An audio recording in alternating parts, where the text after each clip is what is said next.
મારું નામ માર્ગીસ પટેલ છે. મારી કંપનીનું નામ ટાસ્કો રિયાલિટી છે. મારું નામ પિન્ટુ પટેલ છે. મારી કંપનીનું નામ ટાસ્કો રિયાલિટી છે.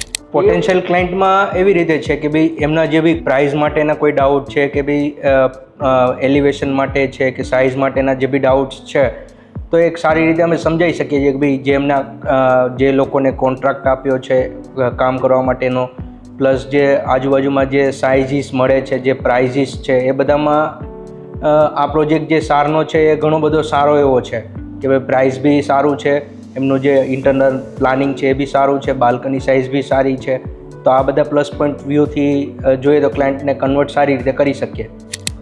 એ આપણે એવી રીતે સોર્ટ આઉટ કરતા હોઈએ કે કસ્ટમરને શું જોઈએ છે, કયા એરિયામાં જોઈએ છે, એમની શું રિક્વાયરમેન્ટ છે, એના પ્રમાણે પ્રોજેક્ટ કમ્પેરિઝન એવી રીતે થાય. લોકેશન શું છે પ્રોજેક્ટનું, પાસ્ટના પ્રોજેક્ટ ક્યાં છે, શું એમને હાઈ રાઇઝ જોઈએ છે, લો રાઇઝ જોઈએ છે, શું રિક્વાયરમેન્ટ છે, પ્રાઇસમાં ક્યાં ડિફરન્ટ આવે છે, એ લોકેશન વાઇઝ, કન્સ્ટ્રક્શન વાઇઝ એ બધી રીતે અલગ અલગ આવે છે. એવી રીતે અમે એમને અલગ અલગ ભાવમાં અલગ અલગ રીતે બધું સમજાવતા હોઈએ. દર્શનભાઈ સાથે કામ કરવામાં કેવું છે તો કસ્ટમરને કોઈ બી ટાઈમે વિઝિટ કરાવીએ છીએ કે ભાઈ કોઈ બી ટાઈમે આપણે ડીલિંગ કરીએ છીએ તો એક સારી એવી ફ્લેક્સિબિલિટી મળે છે. કસ્ટમરની ડીલિંગ છે તો કસ્ટમરનું જે પેમેન્ટ પ્લાન હોય કે બીજી ત્રીજી કોઈ બી વસ્તુ હોય તો એ સારી રીતે કન્વર્ટ કરી આપે છે. દર્શનભાઈ જોડે અમે પાસ્ટના પ્રોજેક્ટમાં બી કામ કર્યું છે એટલે બધી રીતે ડીલિંગ કરવામાં અને અમને વધારે સારું લાગે છે. એટલે બધું ઓલ ઓવર જોઈએ તો બધું કામ સારું છે. એની જોડે તો કેવી રીતે કોઈ ઇન્વેસ્ટર છે તો એના તો મેઇન વસ્તુ ઇન્વેસ્ટરને ડેવલપર કોણ છે, પેલી વસ્તુ કે પાસ્ટના પ્રોજેક્ટ ક્યાં છે, ડેવલપર કોણ છે, લોકેશન ક્યું છે, ફ્યુચર એમનું શું છે, એ બધી વસ્તુ અમે એમને એક્સપ્લેન કરતા હોય કે ભવિષ્યમાં અહીંયા આટલા મીટરનો રોડ છે, અહીંયા આ ટીપી છે, આગળ આ ઝોન છે, તો અહીંયાથી વ્યૂ ઓપન છે, એ બધી વસ્તુ અમે કન્વિન્સ કરતા હોઈએ છીએ.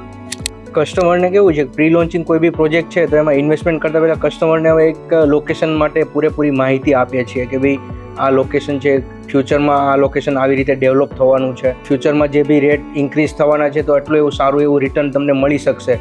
એ પ્રમાણે અમે સારો પ્રોજેક્ટ સજેસ્ટ કરતા હોઈએ છીએ અને ઇન્વેસ્ટમેન્ટ કરાવતા હોઈએ છીએ. અમે જનરલી દર્શનભાઈ અને સાર પ્રોજેક્ટની વાત કરીએ તો ખાસા બધા જેમના પાસ્ટના પ્રોજેક્ટ છે એમાં બધે કામ કરેલું છે.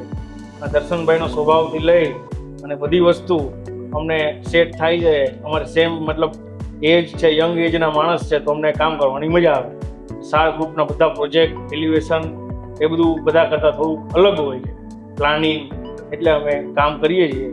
ઓવરઓલ વર્કમેનશીપથી લઈ બધી વસ્તુ સારી. સાર પ્રોજેક્ટ અમે એટલા માટે વધારે પસંદ કરીએ છીએ કેમ કે એમનું જે બિલ્ડિંગના એલિવેશન છે, બિલ્ડિંગનું જે ફ્યુચરનું મેન્ટેનન્સ છે, એ બધા જે વેલ મેન્ટેન બિલ્ડિંગો એમના જે રહે છે, પ્લસ દર્શનભાઈ જોડે કામ કરવાની કેવું છે એક ફ્રેન્ડલી રિલેશન છે એમના જોડે, તો કામ કરવાની બી અમને બહુ સારી એવી સગવડતા રહી છે બધી રીતે એમ. એટલે સાર પ્રોજેક્ટ અમે વધારે સજેસ્ટ કરીએ છીએ ક્લાયન્ટને.